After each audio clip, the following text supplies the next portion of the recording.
तो आइए आज के इस वीडियो में हम लोग पैरामेडिकल प्रतियोगी परीक्षा में पूछे गए फिजिक्स यानी कि भौतिकी के महत्वपूर्ण प्रश्नों पर चर्चा करेंगे। तो इसलिए आप लोग वीडियो को ध्यान से देखिएगा और इस वीडियो के अंदर में हम आपको जो भी समझाने का प्रयास करेंगे आप लोग उसको एक बेहतरीन तरीक़ा से समझने का प्रयास कीजिएगा। और हाँ, इस चैनल पर अगर आप लोग नए में हो तो ज़रूर चैनल को सब्सक्राइब कर लीजिएगा। और एक बात और कह देना चाहते हैं, यदि इस चैनल के माध्यम से हम जो भी वीडियो उपलब्ध कराएंगे यूट्यूब पर डालेंगे, अगर अभी से आज से जितना वीडियो उपलब्ध कराया जाएगा अगर आप लोग स्टेप बाय स्टेप देखते जाइएगा तो आपका जो लक्ष्य है, जो आपका उद्देश्य है कि हम सरकारी कॉलेज प्राप्त करें, तो आपका सपना जरूर साकार होगा। क्योंकि इस चैनल के माध्यम से हम उसी तरह का वीडियो बनाएंगे जो आपके आने वाले पैरामेडिकल एग्जाम के लिए काफ़ी महत्वपूर्ण है और डायरेक्ट आपके पैरामेडिकल एग्जाम में उसी तरह का क्वेश्चंस देखने को मिलेगा। जो भी क्वेश्चंस पढ़ाएंगे जो आपके आने वाले पैरामेडिकल के लिए काफ़ी महत्वपूर्ण होगा और आपके डायरेक्ट एग्जाम में आएगा उसी तरह से। तो चलिए इस वीडियो की शुरुआत करते हैं बिना समय को गवाए हुए। देखिए, ऐसे तो होता है, बहुत सारा बात करने का मन करता है, लेकिन पहले पढ़ाई कर लीजिए क्योंकि आपका समय काफ़ी नज़दीक आ गया है, काफ़ी कम बचा है समय। तो देखिए पहला नंबर क्वेश्चन, तो पहला नंबर क्वेश्चन कहता है कि 1 ओम बराबर होता है। तो बिहार बोर्ड की तरह तो अब यहाँ पे नहीं देना है 1 का बी या 2 का सी। अगर 1 का बी या 2 का सी कीजिएगा तो समझ ही नहीं पाइएगा, क्योंकि यहाँ पे पैरामेडिकल पॉलिटेक्निक प्रतियोगी परीक्षा में जो भी क्वेश्चन पूछा जाता है वह समझने वाला होता है। 1 का बी या 2 का सी जो कीजिएगा तो इसमें 99% चांस रखिए कि आपका आंसर गलत होगा। इस सब में यानी कि पैरामेडिकल के क्वेश्चन को सॉल्व करने के लिए आपको दिमाग लगाना पड़ेगा, थोड़ा सोचना पड़ेगा।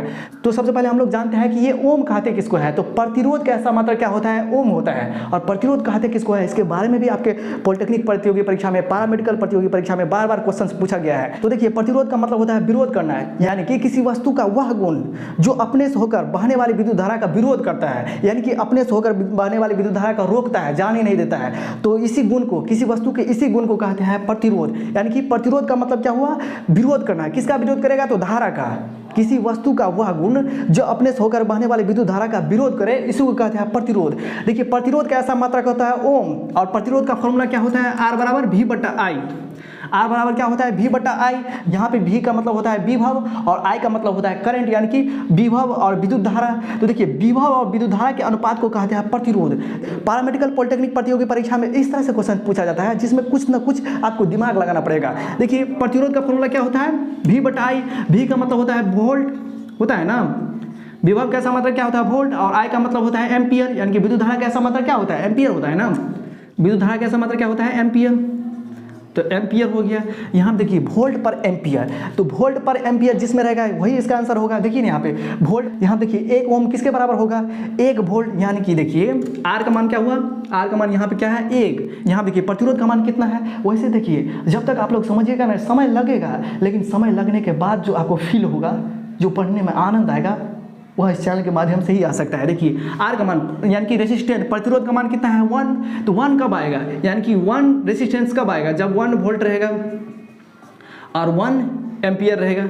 यहाँ देखिए ना, ये जो है 1 रेजिस्टेंस कब आएगा, जब यहाँ पे समान रहेगा दोनों जगह, चाहे 5 वोल्ट रहेगा, 5 एम्पियर रहेगा, तब ना 5-5 करके एक यानी कि रेजिस्टेंस आएगा, एक प्रतिरोध आएगा। यानी तो 1 वोल्ट रहेगा, यानी तो 1 एम्पियर रहेगा। यहाँ देखिए 1-1 कट के आ जाएगा, एक रेजिस्टेंस आएगा ना, यानी कि इसका ऑप्शन नंबर हो जाएगा सी। देखिए 1 ओम बराबर होता है, तो ओम होता है प्रतिरोध का ऐसा मात्रक, और प्रतिरोध का फॉर्मूला होता है, R का फॉर्मूला होता है V बटा I, यानी कि वोल्ट बटे एम्पियर। तो 1 ओम बराबर होता है 1 वोल्ट बटे 1 एम्पियर, क्योंकि यहाँ देखिए एक रेजिस्टेंस लाने के लिए 1 वोल्ट चाहिए, 1 एम्पियर चाहिए। यानी तो एक रेजिस्टेंस लाने के लिए 5 वोल्ट चाहिए, 5 एम्पियर चाहिए। दोनों यानी कि वोल्ट और एम्पियर दोनों समान चाहिए। यहाँ देखिए 1 वोल्ट 1 एम्पियर दोनों समान है, तो यानी कि इसका ऑप्शन नंबर हो गया सी नंबर ऑप्शन सही। तो किसी भी बात को एक बेहतरीन तरीका से समझिएगा तब बनेगा पॉलिटेक्निक पैरामेडिकल का क्वेश्चन, समझ गया ना। अब दूसरे नंबर के क्वेश्चन देखिए, तो दूसरा नंबर क्वेश्चन है कि 1 एम्पियर की विद्युत धारा है। तो सबसे पहले हम लोग जानते हैं कि ये विद्युत धारा कहते किसको है, क्योंकि सभी चीज़ों का एक बेहतरीन तरीका से मतलब जानना जरूरी है। जब मतलब जान जाइएगा तो आपको वहाँ पे एग्जाम में पैरामेडिकल से संबंधित जो भी क्वेश्चन पूछा जाएगा अपने माइंड से, क्योंकि आपका माइंड जब सोचने लगेगा तो आप किसी भी सवाल को सोच सकते हैं, उस पर सोच सकते हैं और सोच के जवाब दे सकते हैं। यही बात है समझने में। जब समझ जाइएगा ना तो आपको बहुत अच्छा लगेगा, लेकिन जब रटिएगा 1 का बी कीजिएगा। बिहार बोर्ड में क्या करते थे, वो 1 का क्या होगा, ए नहीं होगा, बी नहीं होगा, सी मार दीजिए। 2 का क्या होगा, 1 एम्पियर की विद्युत धारा है, तो ऐसे कर देते हैं। 1 का बी या 2 का सी करते थे बिहार बोर्ड में, सब करता है। लेकिन पैरामेडिकल में ऐसे कीजिएगा तो 100% आपका आंसर गलत होगा। यहाँ देखिए 1 एम्पियर की विद्युत धारा है, तो सबसे पहले हम लोग जानते हैं कि ये विद्युत धारा कहते किसको है। जिस प्रकार हम लोग कहते हैं जल बह रही है तो जल की धारा कहते हैं, हवा बह रही है तो हवा की धारा कहते हैं, ठीक उसी तरह किसी परिपथ में आवेश बहता है तो आवेश बहता है तो उसी को कहते हैं विद्युत धारा, यानी कि आवेश प्रवाह की दर को हम लोग कहते हैं विद्युत धारा। यानी कि आवेश प्रवाह की दर का मतलब होता है समय, तो I विद्युत धारा को I से सूचित करते हैं और I का फॉर्मूला होता है Q/T, यानी कि आवेश प्रवाह की दर का मतलब समय।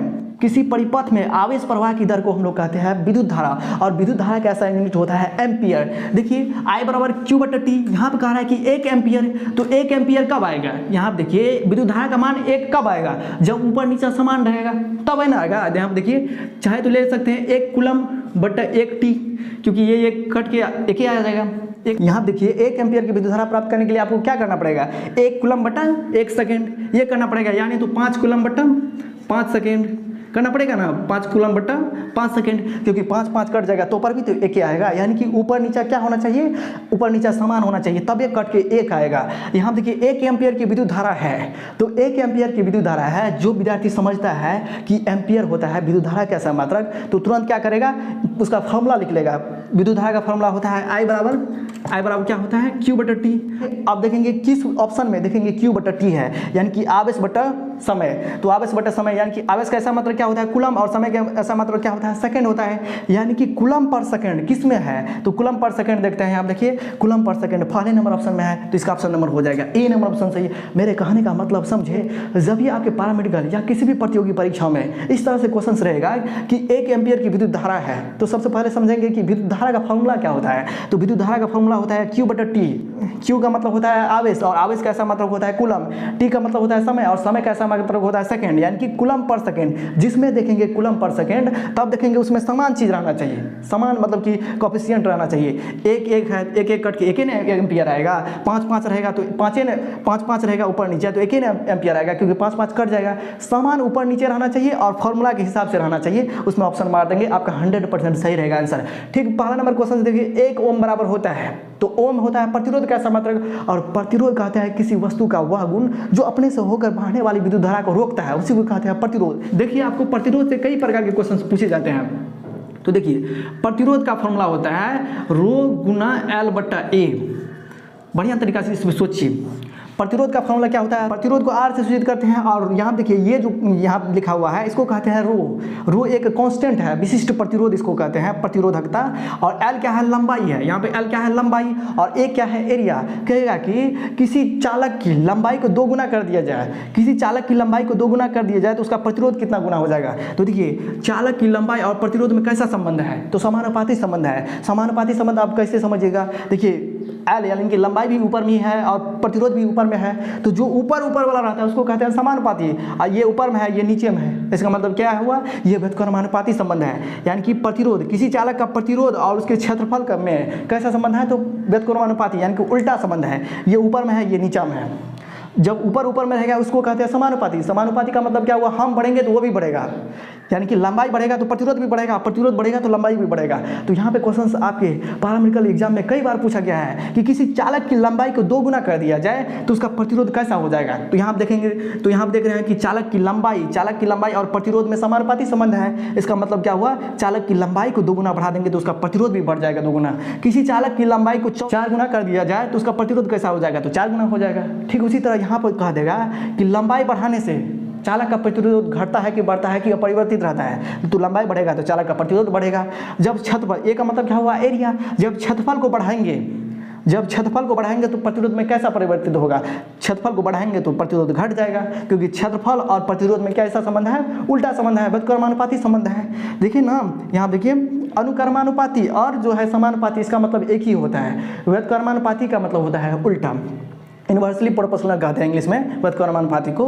यानी कि एरिया और रेजिस्टेंस के बीच कैसा संबंध है, तो व्युत्क्रमानुपाती संबंध है, यानी कि उल्टा संबंध है। तो एरिया जब बढ़ाएंगे तो ये प्रतिरोध घट जाएगा, इसको जब घटाएंगे तो ये बढ़ जाएगा, उल्टा हमेशा करेंगे, यहाँ पर बढ़ाएंगे तो ये घट जाएगा, यहाँ पर घटाएंगे तो ये बढ़ जाएगा। इस तरह से आपके पैरामेडिकल एग्जाम में कई बार क्वेश्चन पूछा गया है, तो इसलिए बढ़िया से समझने का प्रयास कीजिएगा।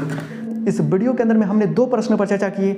आने वाले समय में आपको लगातार इसी तरह से, अब तो आपका पैरामेडिकल का एग्जाम काफ़ी नज़दीक आ गया है ना, तो नज़दीक आ गया है तो आपको ज़्यादा मेहनत करना पड़ेगा। अभी तक जो आप पढ़े हैं वो तो ठीक है, लेकिन जो पढ़ते हैं उसको समझ के पढ़िए। देखते हैं आपका 1 से लेकर के 10 तक में रैंक कैसे नहीं आता है। एक बेहतरीन तरीक़ा से आप जो है समझिएगा ना, तो आपको ज़रूर सरकारी कॉलेज में एक सुपर डुपर आपको कॉलेज मिलेगा, सबसे मनचाहा सबसे अच्छा कॉलेज मिलेगा। लेकिन कब मिलेगा आपका मनपसंद कॉलेज? जब आप बढ़िया तरीक़ा से पढ़िएगा, जब बढ़िया तरीक़ा से समझिएगा, तब न बनेगा। एक बार फिर हम आपको समझा देते हैं। 1 ओम, तो ओम होता है प्रतिरोध का समात्रक। तो प्रतिरोध का मतलब क्या हुआ? R बराबर V/I। और यह भी क्वेश्चन पूछ सकता है कि ओम के नियम में किसका मान कांस्टेंट रहता है, किसका मान नियतांक रहता है, अचर रहता है। तो ओम के नियम में इसी R यानी कि इसी प्रतिरोध का मान जो होता है कांस्टेंट रहता है। तो यहाँ पर देखिए 1 ओम यानी कि यहाँ पर क्वेश्चन क्या पूछ रहा था, 1 ओम बराबर होता है। तो 1 ओम का मतलब होता है प्रतिरोध का फॉर्मूला होता है R बराबर V/I। तो V/I यानी कि V मतलब वोल्ट और I का मतलब होता है एम्पियर। यानी कि 1 एम्पियर कब आएगा? जब 1 वोल्ट रहेगा, 1 एम्पियर रहेगा, यानी तो 5 वोल्ट रहेगा, 5 एम्पियर रहेगा, ऊपर नीचे समान रहेगा तभी आएगा। लेकिन वोल्ट पर एम्पियर होना चाहिए, वोल्ट गुना एम्पियर है, एम्पियर बटा वोल्ट है। ये तो तीनों ऑप्शन सरासर गलती है। वोल्ट पर एम्पियर, ठीक है, वोल्ट पर एम्पियर, इससे भी आप लोग बना लीजिएगा बढ़िया से। फॉर्मूला देखिएगा सही है, उसी में ऑप्शन मार देंगे, समझ गए ना। दूसरा क्वेश्चन क्या था? 1 एम्पियर की विद्युत धारा है, तो विद्युत धारा का सूचित करते हैं I, और I बराबर होता है फॉर्मूला Q/T। Q है आवेश को सूचित करते हैं Q से, और समय को सूचित करते हैं T से।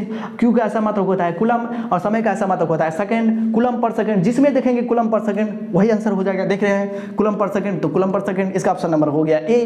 आप देख रहे हैं 1 एम्पियर कब आएगा? जब 1 कूलम रहेगा, 1 सेकंड रहेगा, यानी तो 5 कूलम रहेगा, 5 सेकंड रहेगा, ऊपर नीचे समान रहेगा, तो कट के 1 आ जाएगा, 1 एम्पियर आ जाएगा। समझ गए ना। इस वीडियो के अंदर में हम आपको जो भी समझाने का प्रयास किए हैं, तो इसी तरह से आपको इस चैनल के माध्यम से लगातार आज से आपके आने वाले पैरामेडिकल एग्जाम के लिए जो भी महत्वपूर्ण क्वेश्चंस रहेगा, इस चैनल के माध्यम से आपको एक बेहतरीन तरीक़ा से समझाने का प्रयास किया जाएगा। यदि आप लोग इस चैनल के माध्यम से जुड़े रहिएगा और अपनी सारी समस्याओं को बताइएगा कि सर जी हमको इस टॉपिक पर परेशानियां हैं, आप उस टॉपिक को कवर करवा दीजिए, एक बेहतरीन तरीक़ा से समझा दीजिए, तो हम आपको ज़रूर हेल्प करेंगे। तो चलिए, अगर नहीं है तो चैनल को जरूर ही सब्सक्राइब कर लीजिएगा। यदि सरकारी कॉलेज प्राप्त करना है तो, नहीं करने का वैसे फॉर्म भर दिए हैं तो कोई बातें नहीं है, समझ गए ना। यदि आप लोग इस चैनल के माध्यम से पढ़ना ही चाहते हैं तो आप लोग जरूर कमेंट कीजिएगा, हम आपके लिए रोज़ वीडियो उपलब्ध करा देंगे। तो चलिए फिर मिलता है नेक्स्ट वीडियो में। और इस वीडियो के अंदर में हम आपको किस तरह से समझाने का प्रयास किए हैं, बस आप लोग उस कॉन्सेप्ट को फॉलो कीजिए और एक बेहतरीन तरीक़ा से समझने का प्रयास कीजिए। आप लोग जरूर जो है एक बेहतरीन रैंक के साथ सरकारी कॉलेज में आपका नाम एडमिशन होगा, इस बात की गारंटी हम देते हैं। तो चलिए फिर मिलता है नए वीडियो में, तब तक के लिए हमें बता दीजिए। जय हिंद, जय भारत।